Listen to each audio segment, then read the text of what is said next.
Hey guys, LevelCap here, and welcome to another episode of This Week in Gaming, the new show where we cover all things FPS. If you would like to skip to a specific news story, click its link on the screen, and if you're a mobile user, check the video description.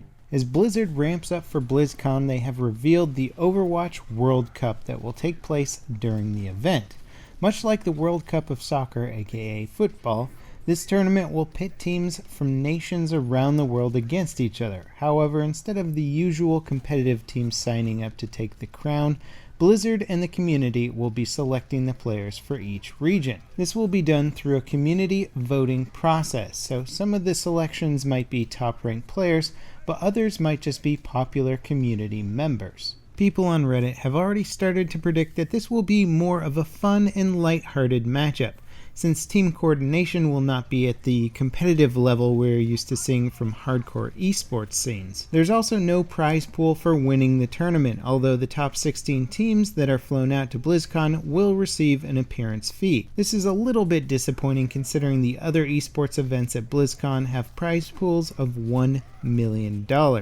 Perhaps they didn't have time to set up a true esports tournament as the competitive scene is still relatively new and forming. That being said, TBS has committed to putting on a $300,000 prize pool Overwatch tournament to be televised in July. Although it's a ways off, this will give the competitive scene some time to get things organized.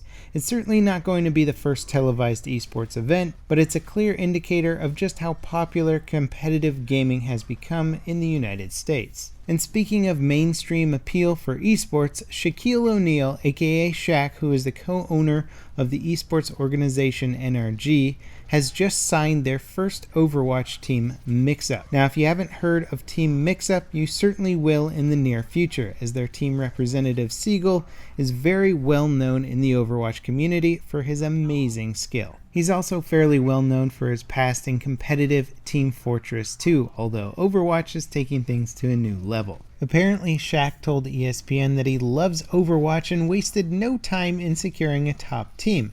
Shaq isn't the first celebrity to take a liking to Overwatch. Record producer, songwriter, and rapper T-Pain has also spent quite a bit of time streaming the game for his audience on Twitch. And I have to say, from a YouTuber's perspective, it is kind of a cool feeling to have big-name celebrities that made it big in other walks of life coming over to platforms like Twitch and YouTube to express their joy for gaming. Shaq putting his name behind esports also strengthens the concepts of competitive video gaming for the mainstream audience. Sure, esports has been a big thing for a while now in the States, but there's still a little bit of it's not a real sport stigma clinging to it. The complete mainstream adoption of esports is not that far away. Also, shortly after Blizzard launched its Summer Games customization DLC, Overwatch hit 15 million total players. In such a short amount of time after launch, that's really an incredible accomplishment, and it makes it the fastest selling PC game of all time, beating out Blizzard's own Diablo 3. To put this in perspective, World of Warcraft had 12 million subscribers at its peak subscription levels. Will Overwatch be able to beat out top-selling figures of juggernauts like Battlefield 4 with 26 million total copies sold, or Call of Duty Modern Warfare 3 with over 30 million copies sold? Only time will tell, but considering the overwhelmingly positive praise from the player base and its fast introduction to the esports world, it's hard to imagine this game losing momentum. Oh yeah, and Overwatch just released their Summer Games content, which features a new mini-game called Lucio Ball, which turns one of the game's support heroes into a futuristic soccer player. It's basically a Rocket League clone, but certainly not a bad one. Alright, that's enough Overwatch news for now. Apparently other games also exist, and they did stuff this week as well. Squad, the spiritual successor to the Battlefield 2 mod Project Reality, has released considerable information regarding their new vehicle update that is launching sometime in the near future. Also, they gave me exclusive access to make a video about it, which you can check out here for all the details. But in a nutshell, this new patch takes a somewhat fun and highly realistic infantry-based shooter and adds a whole lot of vehicles. This has completely changed the game dynamics and for the better. Squad devs should really give themselves a pat on the back for this one, as they are, as far as I know, the first indie devs to create a 100 player count multiplayer shooter that also supports high fidelity functioning vehicles. Battlefield, watch out. And in addition to this epic update, a mod team has announced their World War II mod for the Squad game. That's right, a game that began as a mod is now getting its own mod called Postscriptum. But this isn't any old mod, it's actually visually stunning. As it appears to keep in line with Squad's visuals and physical realism, this could be one of the most realistic World War II battle simulators yet. Based on the production quality of their reveal trailer and the screenshots, I think the Squad community is in for a lot of excellent mod content. Rainbow Six Siege has also had a pretty good week with their launch of the latest game expansion, Skull Rain.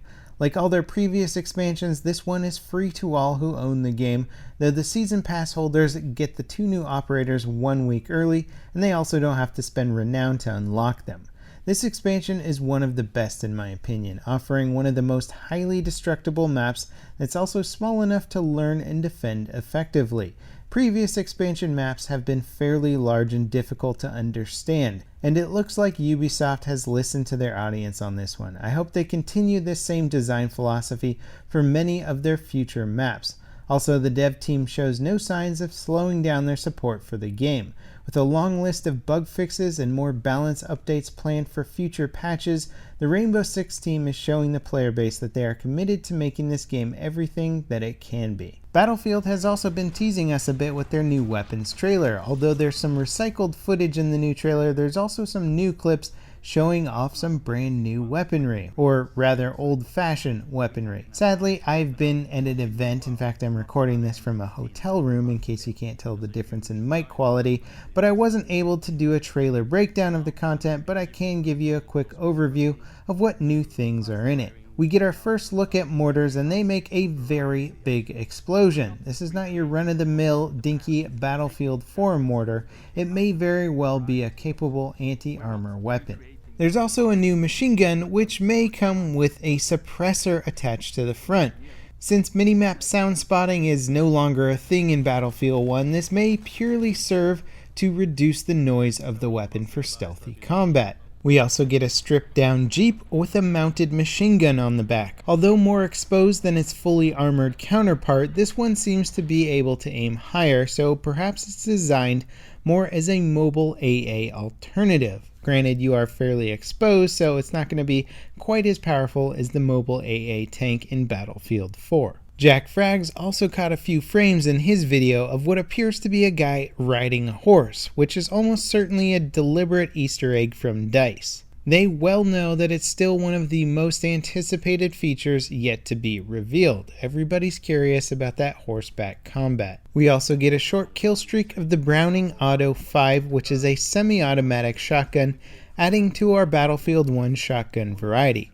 Then we see a trench mace takedown and the first look at the T-Gewehr armor-piercing rifle.